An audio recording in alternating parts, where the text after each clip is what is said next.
We live? All right, we are live. Welcome everyone to the ARCA Racing Podcast. I'm your host, Kobe Williams, aka Starting Park Car, and boy, we had a race, man. We had a race on Friday night, not Saturday night. The ARCA Daytona 200. It was an unbelievable race, very late race of which I was a part in with Clubb Racing as a crew member. It was tiring, guys. It was a long day. I have so much to tell you guys, so much to tell you guys from the race, so much to tell you guys from the weekend. This is going to be a big show, so I hope you guys are in here willing to be in here for a long time, because I'm going to keep y'all for a long time. But anyway, guys, I'm going to talk about my weekend experiences with the Clubb Racing team, the highs and the lows. Unfortunately, one of our cars missed the race, but the other car did pretty well. So we'll talk all about that. And then, of course, the race itself, which, boy, compared to last year, there's one thing for sure about these ARCA races at Daytona. They're never the same. They're always different. We will definitely go over that. Apologies, I could not find my microphone, so hopefully you guys can still hear me okay. Hopefully, I don't think it's probably coming out as good as it used to, but we're going without a microphone tonight, so hopefully y'all can still understand me fairly well. I'm going to go through my little podcast intro. I go through the beginning of every ARCA podcast, and then we'll get right into the Daytona action. So you guys know the drill. Follow me on social media, Starting Parker on Twitter. We are so close to 6,000 followers. So if you like what you see here and you want to see me tweet my fun ARCA and NASCAR and stupid stuff, go give me a follow there. Like and subscribe to the channel. Turn on that bell for notifications. We just passed over 1,600 subscribers. So again, thank you all for your continued support. Really means the world to me. And then, of course, check out the Racing Experts for all NASCAR media-related content. The official media partner of this podcast. And, of course, super chats are open. You don't have to send a super chat if you don't want to, but if you want to, of course, it'll be right on the podcast, and I'd love to have a future discussion with that. So, so let's get right into it, shall we? Daytona International Speedway next to Talladega. It's arguably one of the more dangerous and entertaining races on the schedule for the ARCA Menard Series. I praised 2023 last year as, if not the best race of Speed Week, and arguably one of the best Daytona ARCA races in a long time. This one was not that, but it was not bad either. I wouldn't say this one was bad by any means. This race, there were some factors going into it that I think put against it. Obviously, running it as late as it did, but it was the best decision for NASCAR and ARCA in general. With the impending rain that was coming on Saturday, I mean, there was no chance. They somehow got Xfinity Series qualifying in, but there was no chance that they were going to get the ARCA race in at all on Saturday. So it really was the best move possible by NASCAR and ARCA to run the race after the ARCA race. As you guys know, I was there with Clubb Racing. I had no intentions. Here's my Clubb shirt right here. Decided to wear it for the podcast. I had no intentions of going to Daytona. Okay, I had no intention. I was just going to watch it on TV like the rest of you guys. We'll follow along on Twitter and all that good stuff. But Clubb was taking, Clubb was taking two cars, needed some extra help. So we kind of made that deal together. And, it was nice. It was nice to, work with another team. I've now worked for Brad, now worked for Peterson, now worked for Clubb. So it's kind of fun working for another team, at least for a one-off. I mean, obviously, I'm still going to be working with Brad this season, guys. So it's kind of nice to do a one-off with a different organization. But we were running a second car. Cody Dennison, his deal with Peterson Motorsports did not work out. Won't go into the details about that. But he got a last-minute deal with Clubb to drive the 86, and I was going to be part of the crew on that car just to make sure Cody could get some super speedway practice and qualifying so we could get his sponsors out there.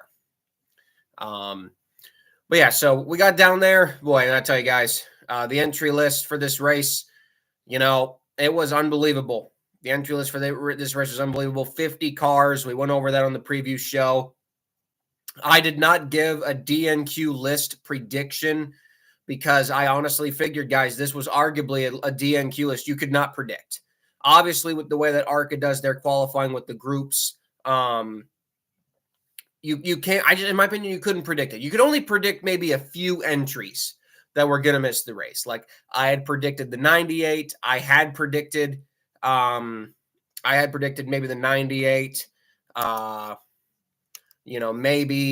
maybe the 47. But that was just because basically the team, again, you don't know everything on what's going to go on there. So it was just so hard to predict DNQs that I didn't want to give a DNQ prediction list, and we were just going to have to see what happened. And based off the DNQ list that ended up happening, no one could really predict it. It really was an unpredictable DNQ list, and I kind of like that. I kind of like that about this event. You could not predict the DNQs. A couple of them, sure, you could. But we really came out of the DNQ list very shocked, and we'll get to that a little bit later. But yeah, some of the notable entries that you guys might not be familiar with. For the entry list, we had Takuma Koga. He came over from the West Series to try to attempt the race with Fast Track Racing. We had Mitch Gibson in the 31, Becca Monopoly, a new female driver in the 47 for Harmon Mixon. Of course, like I said, Cody Dennison in the 86. We had Brayton Laster in the Man Motorsports, Terry Carroll new entry for them. Jeff Scottfield, John Aramendia. We had Justin Bonsignor in the 30, Shane Van Gisberen in the 28. You had Marco Andretti in the 17, Michael Maples in the 99, Gil Linster in the 68, Thomas Anunzita in the 44. And like I said, so many new entries in this race. So it was lovely to see, again, a new cast of characters in this race, which is always good. It's always good to see more new entries and a more new cast of character drivers, even if some of those drivers could use some extra experience. And we will also talk about that a little bit more when we get to the race discussion portion, because trust me, I feel like some of the people in the field definitely could have benefited from some more practice time. And it does beg the question, do these guys need 2 practice sessions? Does ARCA need 2 practice sessions? And I will definitely vote yes, because some of these guys really, really could help with extra drafting time. But yeah, back to our story. So we got there on Wednesday. Haller parked. They parked one of our cars outside the track, which was a nightmare to get unloaded, just of where it was parked. And then they parked the 03 in the garage. We got the 86 out. It took us forever to get the car out because of the way they had us parked. The way they had the 86 car parked, okay, with the trailer is the trailer was banked down. Where the ground was, it was banked down. Well, where the pavement was lined up was also down. So you came to a dip. So when we laid the trailer door down, the car just instantly hit the ground immediately. Like, what are we supposed to do? So we had to take planks of wood and the jack. It took us almost 30 minutes, guys. I'm not kidding you. It took us almost 30 minutes to unload the 86 car because of where Daytona parked us. So that was stressful enough. And keep in mind, this was a short track car. This was like a short track. This was an everywhere car for Alex, but I believe this was primarily a short track car. So we were trying to protect it as good as possible because Alex has to run this car, more than likely full time this season. So it was, like the weekend was already off to a weird start, just trying to get the car simply off the damn trailer. So, but we got that done. We got her finally to her garage stall. A couple of cars ended up having garage stalls. Most of the teams worked outside the trailers. I will say, for the sake of the sun, it was actually kind of nice working on the 86 in the garage, because that way you didn't have all that sun barreling on you. We had the protection of the garage stall, so that was actually kind of nice. And man, let me tell you guys, changing front springs and rear springs and shocks, putting in super speedway stuff on a short track car was not fun. It was not the fun. It was a challenge. It really was. And I also want to say this. If you guys saw on my Twitter, I posted a story. So, the air show that Daytona does for every pre-race, every Daytona 500 pre-race show, involves the air show by some F-16s. It's cool. It's a sight to see in person. Well, they do some practice runs on Thursday. They do practice runs on Thursday and Friday, and usually Saturday too. They do practice runs the entire weekend to make sure it's perfect. Well, they fly very low, and I mean very low. So they're flying so low, and it's so loud. Well, I'm trying to get, I believe it was the left side. I was trying to get the left side spring out, okay? And I finally get it. I finally get the spring out, and I'm laying on my back, okay? And then here comes the F-16. Here comes the F-16 over the garage. The roar is so loud, I drop the spring, and it hits me right in the face. Oh, it scared the crap out of me so much, and I dropped this heavy-ass spring right on my face. Oh, boy. It was something. It hurt. It hurt so bad. Those springs hurt. I wasn't mad, though, because at the end of the day, it's like, it's my fault. I dropped it, but I just continued what I was doing. We eventually got the 86 done. There was a lot of work to do. We also had to change a gear, put a fuel cell in on the 86.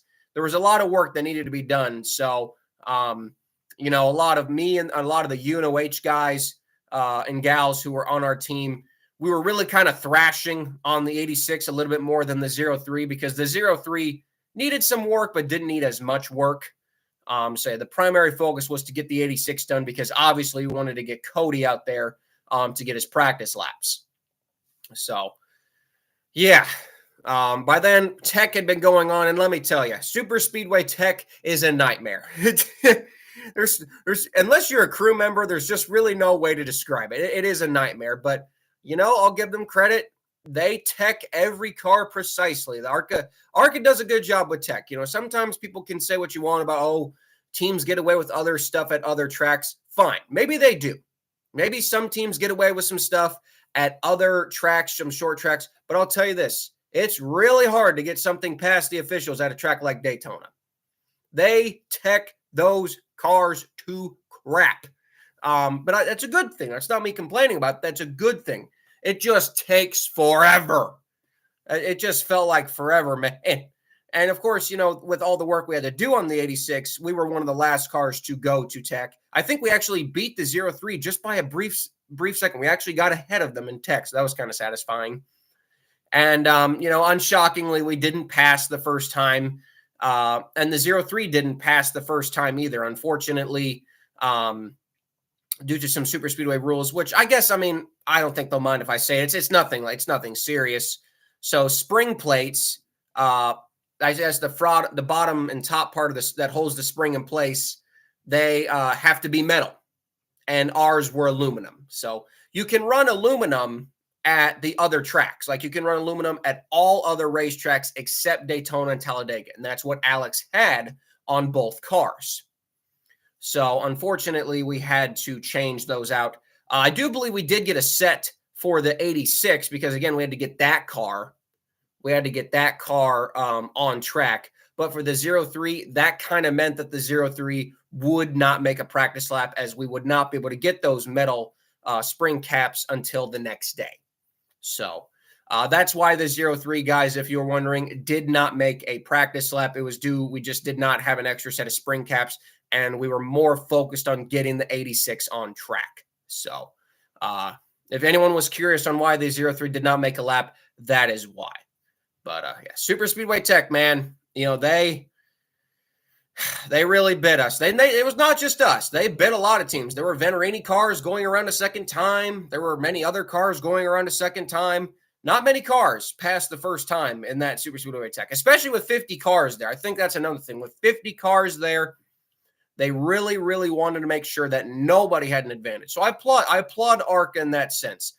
Maybe if there wasn't, 40 cars there and we had like 38, 39, maybe they would be just a little bit lighter, just a little bit. But, with how big the stakes are, they have to, be very heavy on everyone. Now, there were some SB2 motor cars in the field. Of course, for the people who do not know what an SB2 is, SB2, D3, C3 motors, Ford, Chevy. I think there's even Dodge motors that still run. Those are known as the legacy motors of ARCA. Obviously, with Ilmor spec engines, they want that primary, but they still allow the legacy motors for some select teams. We were one of them on the 86.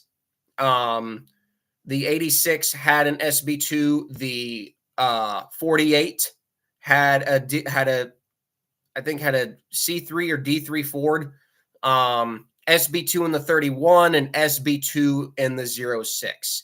Now, those cars do get a bigger plate, which means their horsepower is cut by about another 100 horsepower. So, it's hard, man. It's really hard. A lot of those teams work with what they can, but it's understandable at the same time because they want Ilmor to be the dominant engine of the series. They don't want the legacy SB2 motors, which probably, if they had the same horsepower, those legacy SB2 motors could probably hang with the Ilmors if given the opportunity, but they are not allowing that. So we get about 100 horsepower cut with our stuff. Like I wish I could show you the plate that they give us for the SB2 motors, but I get in trouble. So I can't. I can't show you guys the plate, but I wish I could. I wish I could show you like the plate that we got in this hand and then the Ilmor plate in this hand. Trust me, you guys would be shocked just how much smaller the SB2 plate, how much smaller the holes are in the SB2 plate. So we got that done. Eventually, I think we were one of the last cars to get through tech. But yeah, like I said, the 03 would not be making a lap, but the 86 would. Cody was all up in his suit. He was ready to go, man. Cody was in his suit for like 2 hours before we got in the car, which was kind of funny. So yeah, that was kind of cool. He was ready to go, man. We were just trying to get the finishing touches ready on the car. He had gotten all his decals on. We got the front valence on. The shark fins, those were a hassle, but we finally got those on and we're prepared. We finally got everything going. Practice gets underway. Again, the one practice session, which I really think, like I said, the series would benefit from having 2 practices. And this essence, with 50 cars here, all of these rookie drivers, I really do think another 50-minute session, 2 50-minute sessions would field greatly because some of these guys just simply did not get enough track time. So, but we got him out there. Cody did make a total of 12 laps. Unfortunately, we were not just the slowest of the SB2 motors, but we were the slowest car. Unfortunately, though, I think Cody said that I think if Camelot's still watching, I believe the fan was on, so the car had trouble building heat in the motor, which means that I think the longer that Cody would have went, the faster the car would have gotten, but it was going to take a long time because the fan was still on. But needless to say, not obviously the fastest. Why I blame that on the SB2, not on the car itself. But yeah, only a 57.08 was our fastest lap. The slowest of the SB2s, the fastest of the SB2 motors was actually, I believe, the Peterson bunch. Tommy O'Leary was 44th quickest at a 53.80. It actually outran the Ilmors of the 47 and the 98. So that's pretty impressive to actually go that fast in an SB2. 49 of the 50 cars made a lap. Obviously, the only one who didn't make a lap was us.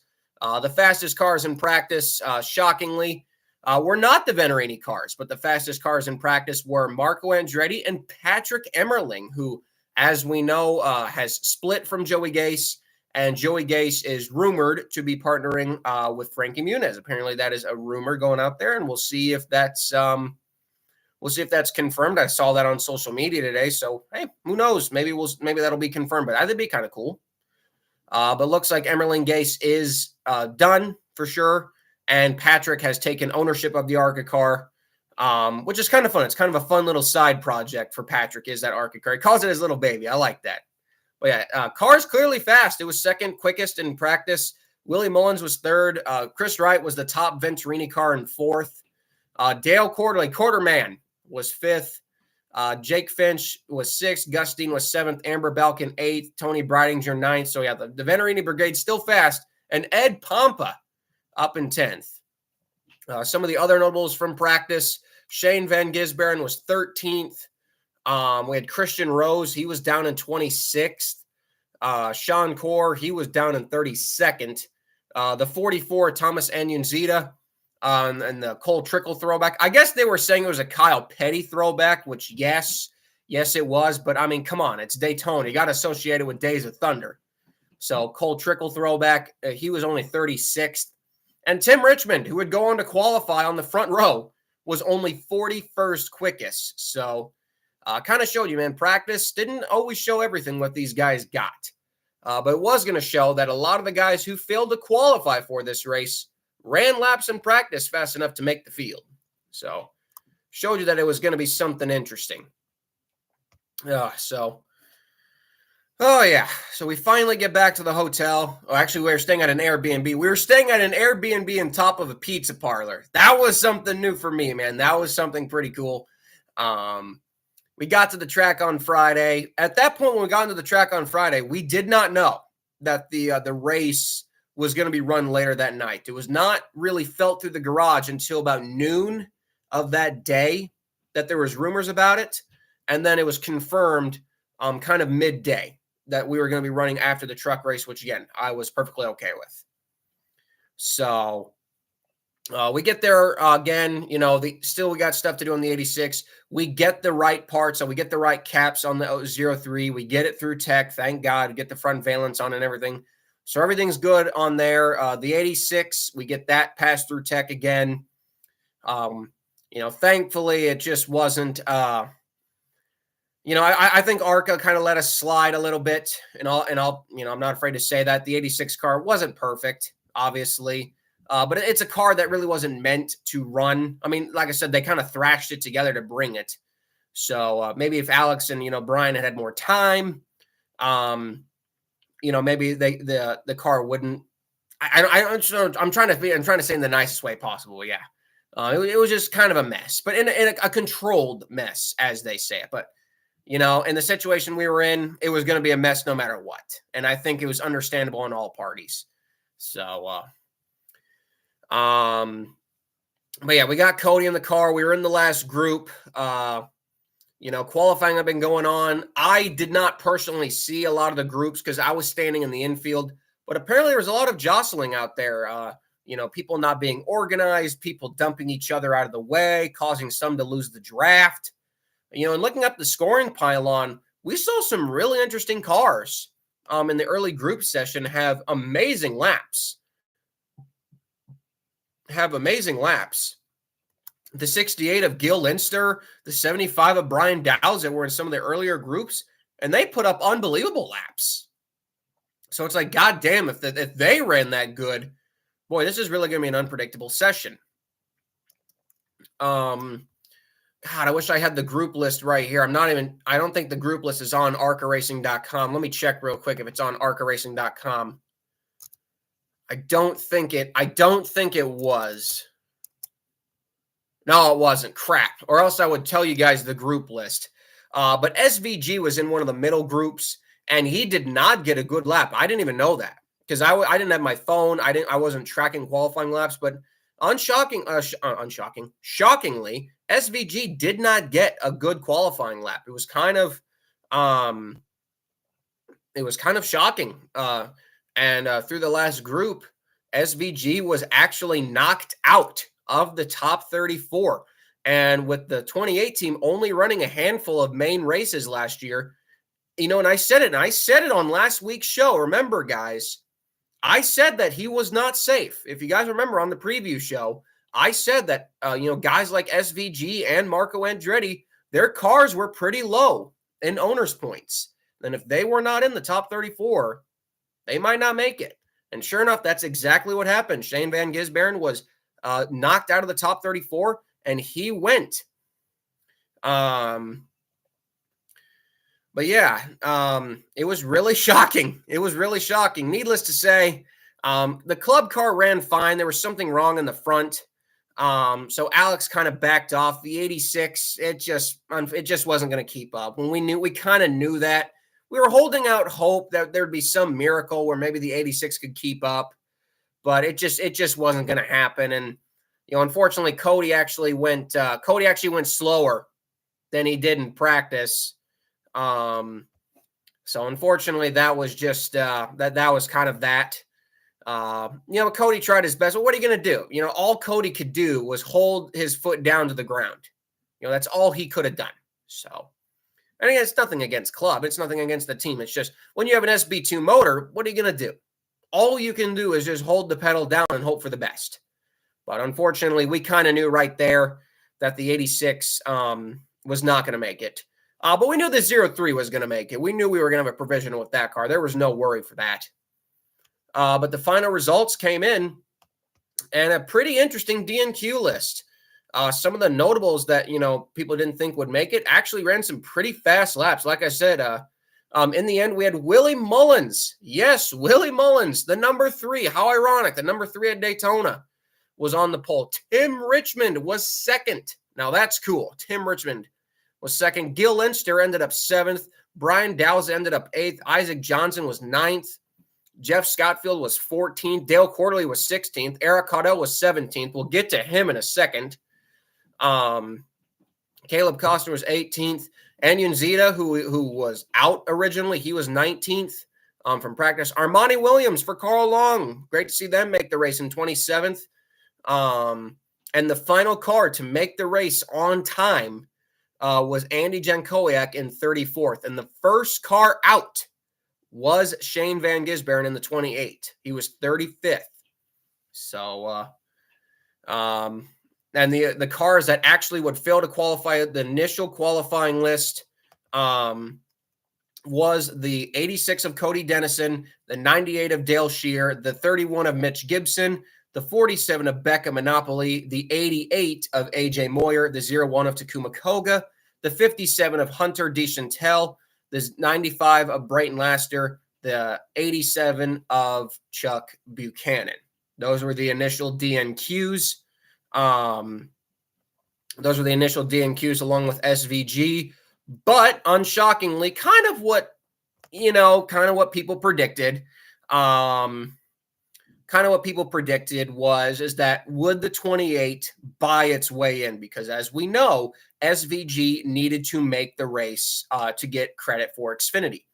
Now, Bob Pockers did tweet out that SVG was still cleared to run the Xfinity race if they did not get him the ride in the ARCA race.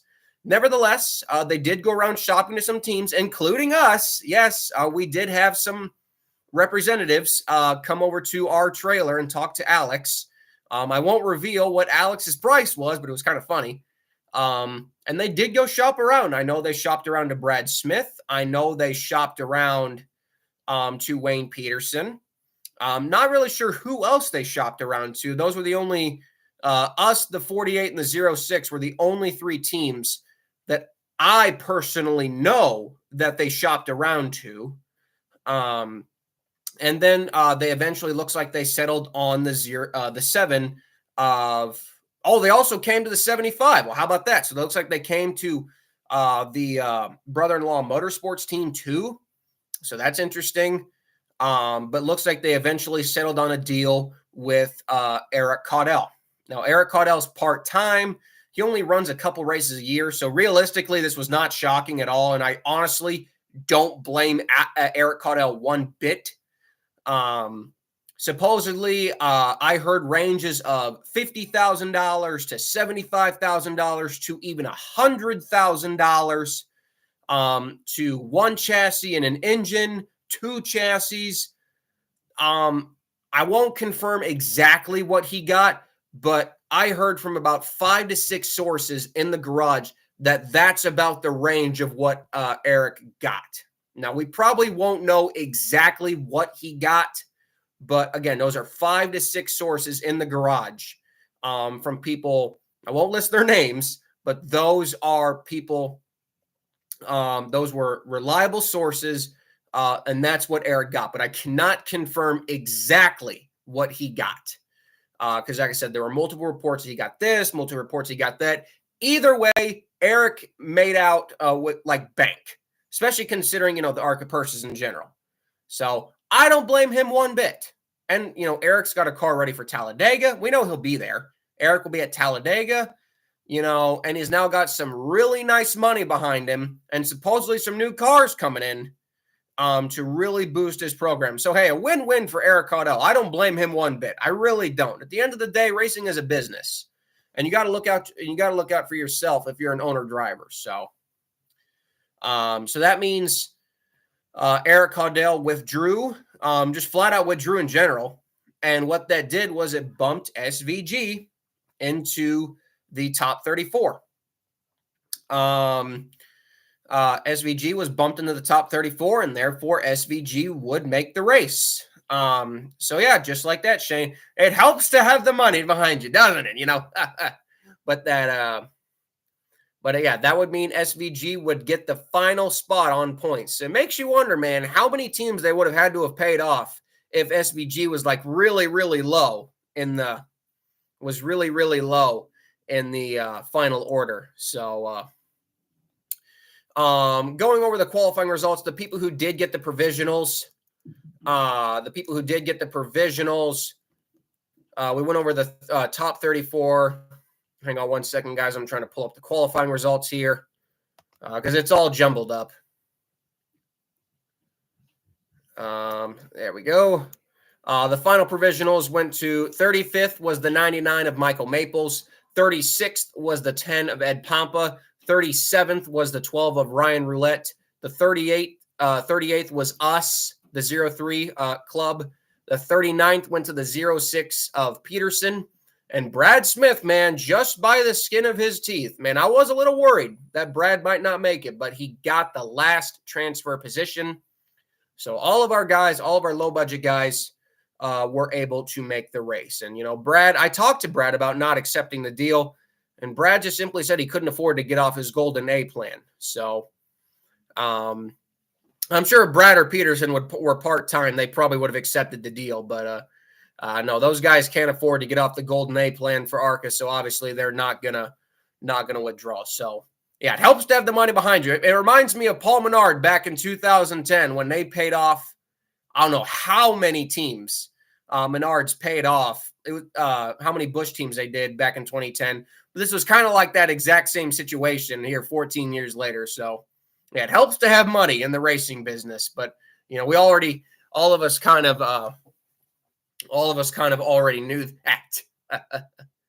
But anyway, everything was kind of fine for us. We got the 86 torn back apart. Got that car loaded up. Didn't get a chance to say goodbye to Cody, which really sucks. So hopefully I can run into him at another race. More than likely I won't see him until Kansas, but didn't get a chance to say goodbye to Cody, so that sucked. Yeah, we got that car loaded up, the 03, until we discovered some problems with the 03. Something really bad in the steering was all screwed up. And honestly, guys, I tell you, up until 10 minutes before the race started, we did not know. We did not know if we were even going to start the race or if we were going to go out there, start the race, and make one lap.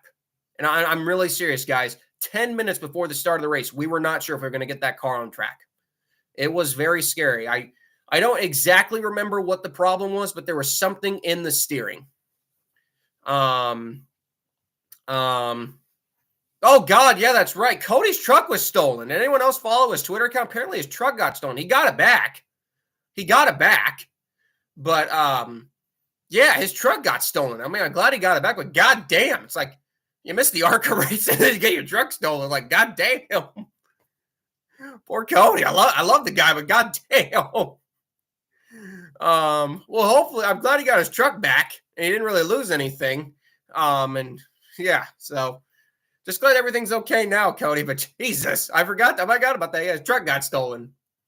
But yeah, there's something wrong on the steering. So we actually had to go into the 86 car that was already loaded up, take out the steering from that car and put it in the 03 and basically just kind of come into a conglomerate effort of stuff in that car. And, you know, I remember we pushed that sucker right out, man. Somehow we did it.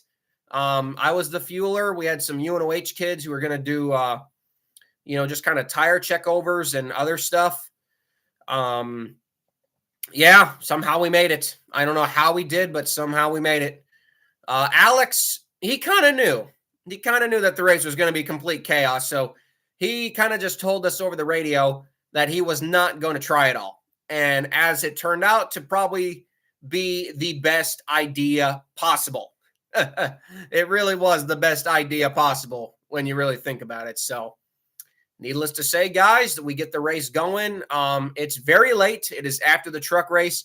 The truck race was a complete crapshoot. I'm telling you guys, that was probably one of the worst, out of doubt, the worst truck series races I have ever seen, and arguably the worst one I have ever seen at Daytona.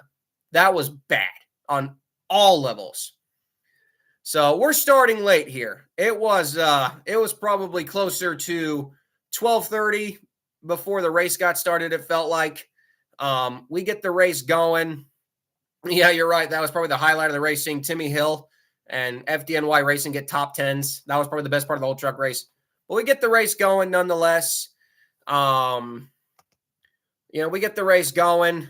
Jake Finch, Willie Mullins and Tim Richmond on the front row. The one thing I noticed for sure, goddamn, the 3-car was skewed as crap. I thought there was a skew rule in the ARCA series, but I guess not. The 3-car was completely crooked. Like it's so weird to see these cars all skewed out, but it's funny. With how Willie had his car skewed out, the acceleration of that car was unbelievable. That car rocketed ahead of the pack the first lap before they eventually all came back together. But yeah, Tim Richmond, his car kind of had trouble. His car would go. Tim Richmond's car could go, but the acceleration of his car just was not very good. So it kind of took him a while to get going. Jake Finch was quickly able to get to second. Within the first couple laps, though, we were already 3 wide. Tony Breidinger was stuck in the middle. Greg Van Alst had gone to the outside. This was on lap 3. Greg Van Alst had gone to the outside. And they had went across the line and were coming into the turn 1. And Tony, her car's shaking from side to side, but everybody in the middle is shaking. I don't know if these cars were really made to go 3 wide. Like I said, the ARCA cars really, really move around. We noticed that. So when they're running 3 wide, the case for trouble is definitely a lot higher. And as we were going into turn 1, you can kind of see it clear as day. I watched the replay multiple times, but you can see the 25 and the 55. The 55 kind of comes down into the 25. And that sends Tony into the 30. And I'm not quite sure who it was that turned her. It looked like it was I don't know who it exactly was, but it looked like maybe it was the 97. The 97 that turned her. But it really wasn't Kitzmiller's fault. Tony just kind of got sent into him. And unfortunately, that sent Tony around. And within 3 laps, we had the first big one. Tony Breidinger was involved. SVG was involved. Amber Balkan was involved.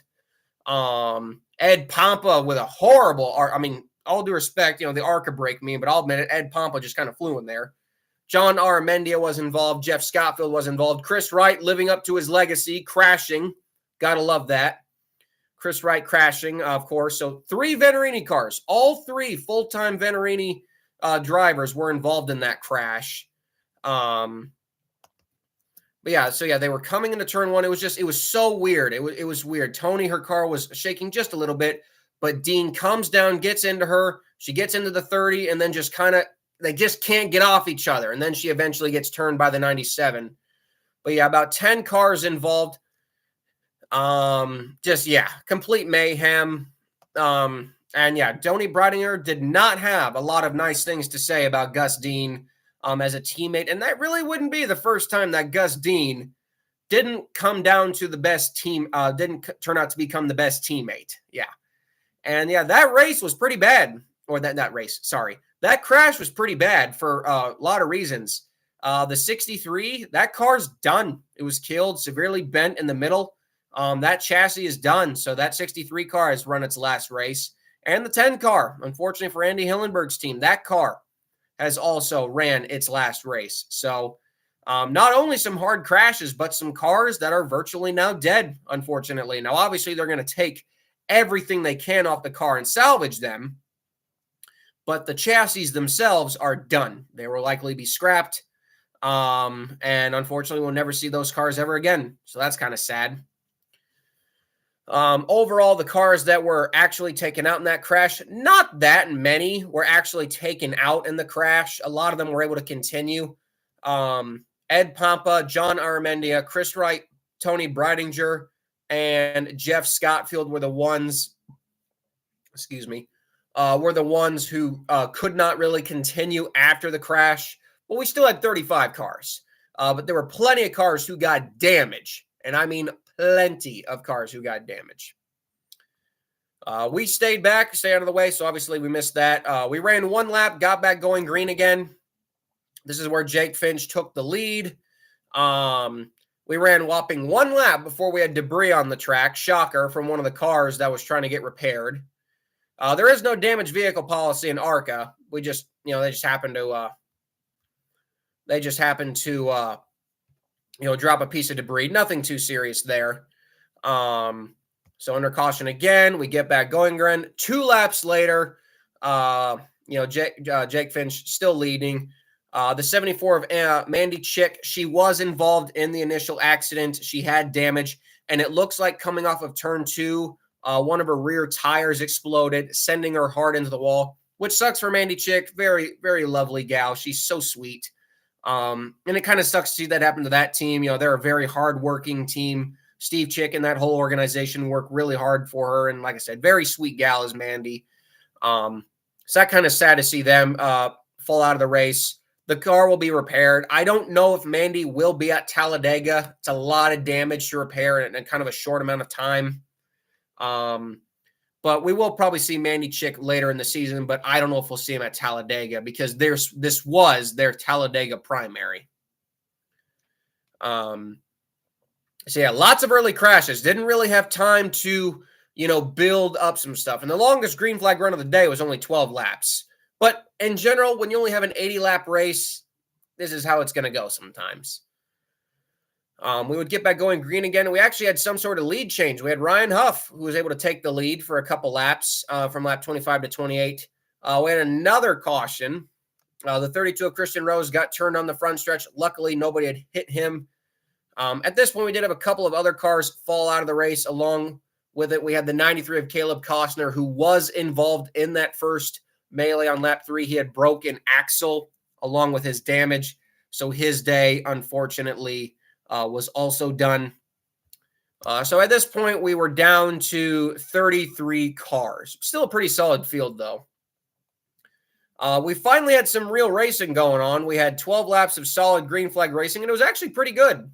It was during those 12 laps of green, though. I believe it was during that run where, unfortunately, Bryce Hogberg, his car, his beautiful yellow car, had an engine issue. So they had to come. They were literally right next to us in the pits. So they went behind the wall. They were able to get him back out, but unfortunately, they lost over 10 laps. So his race was kind of over. He was just kind of logging laps at that point. Some other cars had come out of the garage. Tanner Gray, who was initially involved in that first pile up. He came back out on track -7 laps too. So already the 18 car for Joe Gibbs off to kind of a rough start to their season as well. Ryan Roulette, he had been on and off pit road at the same time. He would actually spin during the green, but they didn't throw the yellow. So he lost a lot of laps there. We come to the scheduled caution. Christian Rose got the free pass there. Jake Finch at this point had been dominating. We had a couple of leaders, Greg Van Alst, Sean Core, and Ryan Huff. And, of course, Willie Mullins were able to lead some laps. But it was clear that Jake Finch, who it wasn't engine, it was a crank sensor. It was a crank sensor on the 11 car that had issues. So, yeah, still mechanical issues nonetheless for the 11, but they were able to get back out there. But, yeah, they were coming to – it was definitely clear. It was definitely clear that the 55 was playing defense. And we've seen this before out of Venturini Motorsports. And now I've called it out on this show a couple of times. But it was abundantly clear that the 55 was playing defense for the 20 by this point. It was especially prevalent in this 12-lap run. It was definitely more, prevalent in this 12-lap run. But yeah, so would the 55 just push the 20 straight to the win? That remained to be seen. But coming to the lap 40 break, it was clear what the 55 was here for, what Gus Dean was on track for. But looks like he went against the script in a way, and we'll get to that in a little bit. We do the pit stop. It was kind of a mess for us, so we were having troubles with the fuel cans. I got covered in fuel, so I wasn't the happiest camper. Well, we got the fuel stop done. It was a complete honor to do a pit stop at Daytona. I tell you guys, I'll really be honest, it's probably one of the most crowning achievements of my career, except driving a car, was doing a pit stop at Daytona International Speedway, man. That's just a moment that, you just can't replicate. So that is something I'll forever take, man. How awesome that was to be able to do a pit stop at Daytona. But we got back going again, of course, and we actually had a decent run after the scheduled caution. Got back going green again on lap 58. Was having a good run until a caution was going to come out, and unfortunately, I guess the field didn't know how to check up or something. The caution had come out on lap 41, and then they crashed anyway. I believe it was just for debris or something, or there was a car stalled. But the 3, the 02 went sliding. The 4 of Dale Quarterly got damaged, and the 17 of Marco Andretti also got damaged, severe damage. It looked like what had happened was, like I said, the field was checking up, and Marco got turned, slammed right into the 4. He went back up and sliding, and the 02 and the 3 in the process went sliding along with them. And the 13 of Armani Williams was involved in like 5 crashes, but managed to get like no damage up until the last one. It was kind of weird. Armani was involved in so many crashes, but only got in like 1 real crash with damage. But I felt for Marco. He definitely got the stock car experience in this race, but they were pushing so hard. It looked like maybe he got hit by the 08 and again, just ricocheted into the 4. And then by that point, it was just on. All cars would continue here except for the 4 of Dale Quarterly. Kind of sucked to see Dale Quarterly knocked out of the race in such an anticlimactic form. By this point, the 30 car of Justin Bonsignor had been smoking for Lord knows how many laps at this point, and the car finally grenaded. Looks like an oil line had given out on that car. So he was 32nd. Leland Honeyman on this run, on the next run, Leland Honeyman Jr., there was an incident, I believe, I don't know if it was the 68 during this run, But yeah, the 68 of Gil Lindster made an unbelievable save. And then the 3 of Willie Mullins also made unbelievable. Within like 3 or 4 laps, we had 2 of the best saves that I've ever seen in an ARCA race. These guys went full Kyle Busch 2012 Budweiser shootout. The 3 got turned in the corner, saved it. The 68 got turned in the corner, saved it. Unbelievable job by both Gil Lindster and Willie Mullins. In the process, though, the 02 of Leland Honeyman got damage to the front nose, so his race was done. And unfortunately, right after that, we had arguably the scariest crash of the whole race. Excuse me again. And we've seen this happen with many drivers. Michael Maples, they were coming off of turn 4. Michael Maples, they were coming off of 4, and it looked like he overcorrected, and he just lost it. And unfortunately, poor Scott Melton. It's like Scott Melton, he's always involved in a crash, whether it's his fault, whether it's someone else's fault. Poor Scott Melton cannot catch a break at these races. Innocent bystander just gets completely clipped by the 99. Goes into the wall hard with the front nose.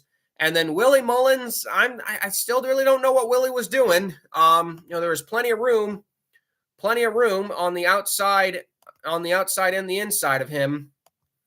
Now, again, he probably just couldn't see, obviously the smoke and his spotter, but nonetheless, Willie just kind of piled in to the 69, destroying the rear of that car. I mean, the 69 was absolutely destroyed.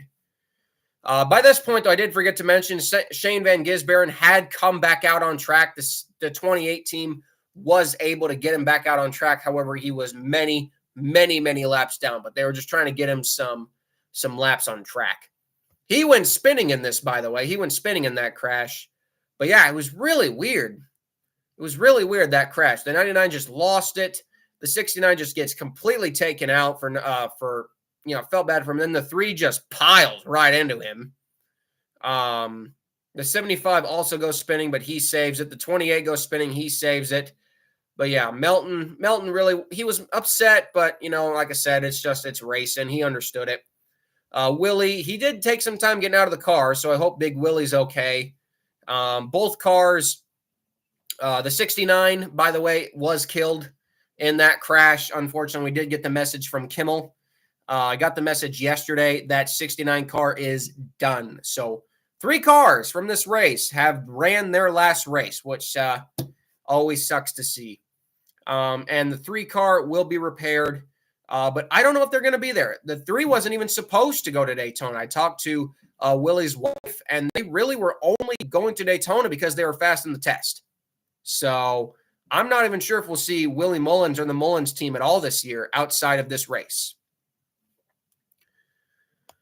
So yeah, we had that big moment of the race, and we still had quite a few cars left on track. I mean, even by that point, we still had 26, 27 cars on the track and a good 20 that could probably win the race. But yeah, we ran 8 laps, and it came down to 4 laps to go. The field had gotten quite spread out at this point. Obviously, with the field thinning out, the field had gotten really spread out. But with 4 laps to go, it looks like that the damage that Marco Andretti had finally caught up with him. A very, very hard hit into the outside wall with 4 laps to go. Ruptured an oil line. So Marco, yeah, welcome to stock car racing, man. We know he's made some stock car starts before, but yeah, welcome to Daytona. Poor Marco had a rough race. Catching on fire there. And man, and the same thing in Brad Smith. Brad Smith, who was just riding around, minding his own business, he got a windshield tear off, stuck to the hood. And the car overheated, lost all the water. And I really, really hate that, man. So Marco's day was done. The Brad came in. There was so much steam, so much smoke. The car was just pouring water. But honestly, I think the reason why, guys, they kept going was because the idea of a top 10 finish. It pays very good. The normal payouts aren't the best, but if you finish top 10, it actually pays okay for an ARCA race. And I think the idea of just finishing top 10 was too much for Brad to pass up. So they kept going. And unfortunately, 2 laps later, man, boom, the 48's motor let go. Still no official word on if the motor is salvageable or if it's done. But that was a brand new, freshly rebuilt Ford motor, SB2 or C3. It was really sucks for Brad, man, because honestly, had you think about the last lap melee that ensued, Brad would have finished 9th. He would have finished 9th right behind us. So Brad ended up 22nd there. So that sucks. Got back going green again. Last lap 1 lap shootout, green white, and oh boy, guys. Despite playing defense the entire race, Gus Dean went against the script, it looks like, and said F you to Jake Finch and actually raced him. He did not let the 20 car through. It looked like maybe he outsmarted him a little bit and raced the 20 car. Raced the 20 car. 20 car did get a great launch, but they just did not have the help on the outside line. And the 55 had the momentum on the inside, and the 20 car unfortunately fell back. Andres Perez de Lara was second. Armani Williams was in the top 5. I mean, again, Armani was giving this car an amazing run. The 44, who had been a weapon in that race, unshockingly, they were just getting too close together, man. By the time they had gotten into turn 3, the 73 was pushing on the 20. The 13 was pushing on the 2. The 44 was pushing on the 13.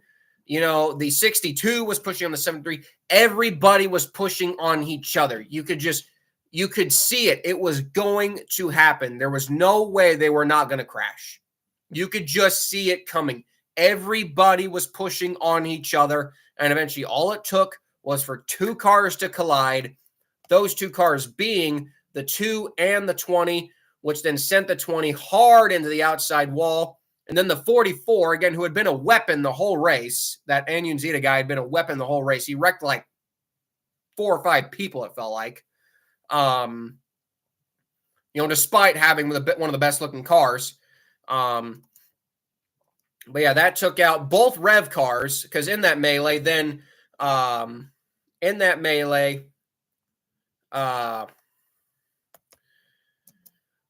yeah, sorry, I'm watching the replay. I'm trying to get it perfect to you guys. The 13 then turns to 73, which then turns the 2. So you had basically most of the top 5 get wrecked immediately. Both Rev cars, the 20, the 73, the 2, and the 62 of Steve Lewis were all involved. Patrick Emmerling was involved. Ryan Huff was involved. He was just about to make it through, but the 36 got involved. The cars that were able to make it through, the 55 of Gus Dean, caution was out. 55 of Gus Dean would win. Thomas Annunziata in his first start, how about that? Finishes second. Greg Van Alst finished third.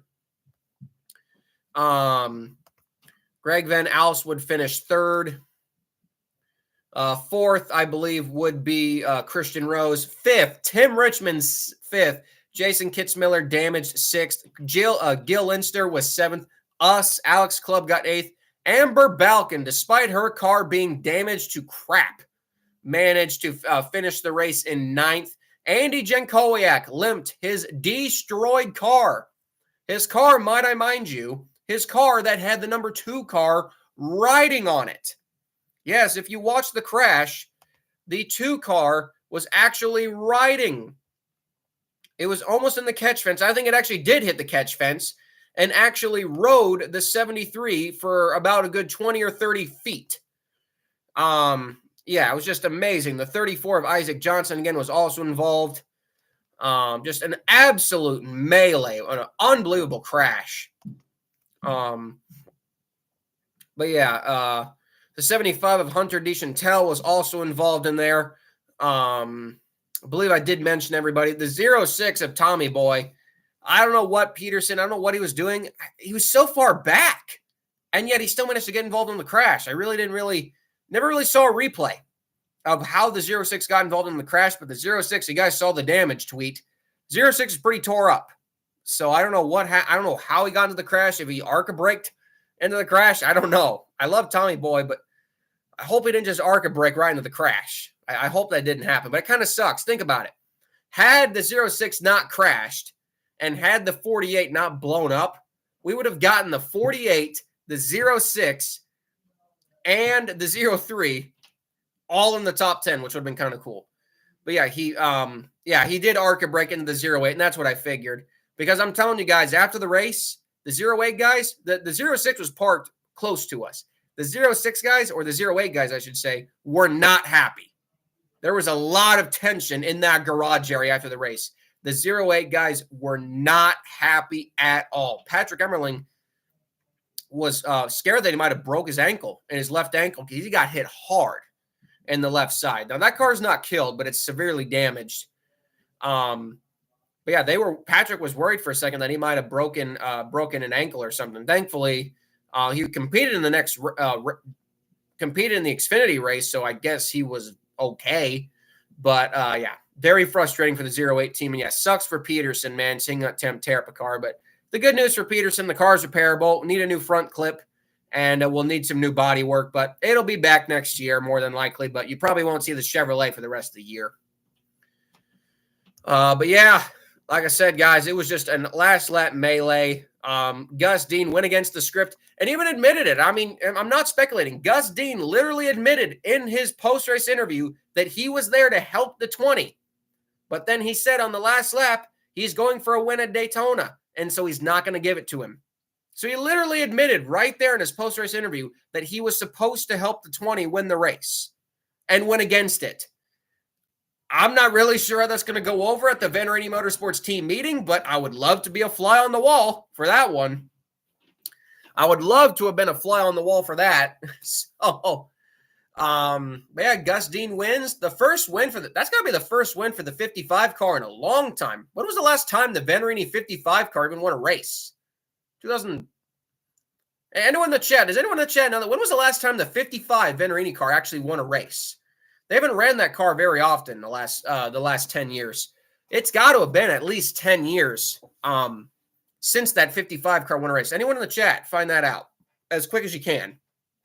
But yeah, we kind of figured that Venturini Motorsports were going to win this race, but I don't think really any of us predicted that it would actually be Gus Dean getting the win. I think a lot of us probably predicted to be Jake Finch or maybe Tony Breidinger pulling off a miracle. But yeah, the race itself was fine. Definitely better than the truck race. I think we can all can say that the truck race was not good. This was better than the truck race. Still some pretty unnecessary moves. Still some, rookie mistakes.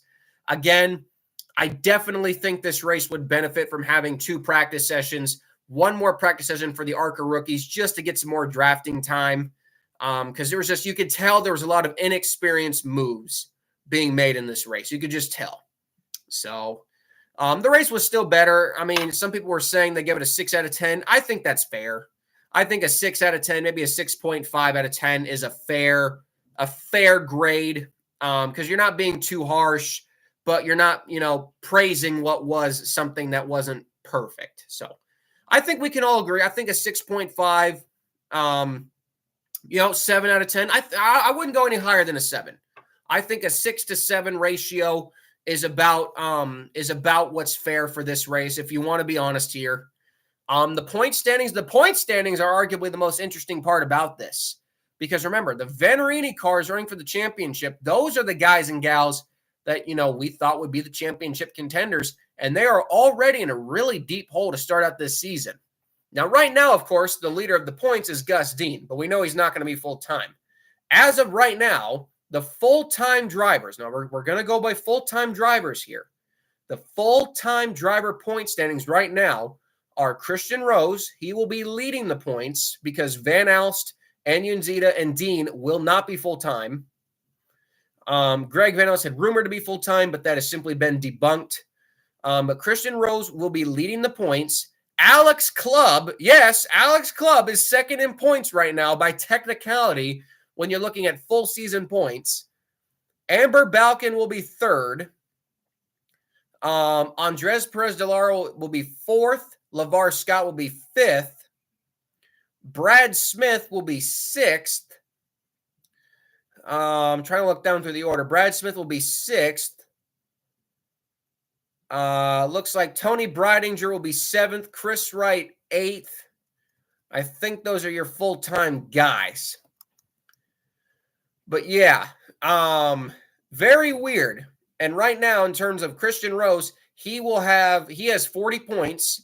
He has a 4-point lead over Alex Clubb, a 5-point lead over Amber Balkin, but more importantly, he has an 8-point lead over Andres Perez de Lara, an 11-point lead over LeVar Scott, an 18-point lead over Brad Smith, and the biggest ones, like I said, he's got a 34-point lead over Chris Wright and a 33-point lead over Tony Breidinger. I'm telling you right now, we might be only 1 race into the season, but being 34 points out of the championship, I would say right now, guys, I think Chris Wright's already eliminated from the championship hunt. Unless something big happens at Talladega, you could almost make the argument that with the car counts that we will see later this year, it's almost as say that Chris Wright will be out of the championship hunt. He's got me blocked on Twitter. Chris Wright apparently doesn't like me very much. But it's funny, Tony, I know Tony. I don't think Tony hates me. I hope not. I hope Tony Breidinger doesn't like me. I know she got mad at me for some comments I made about Talladega a couple years ago, but I feel like we smoothed that over. I don't know if Amber Balkin likes me.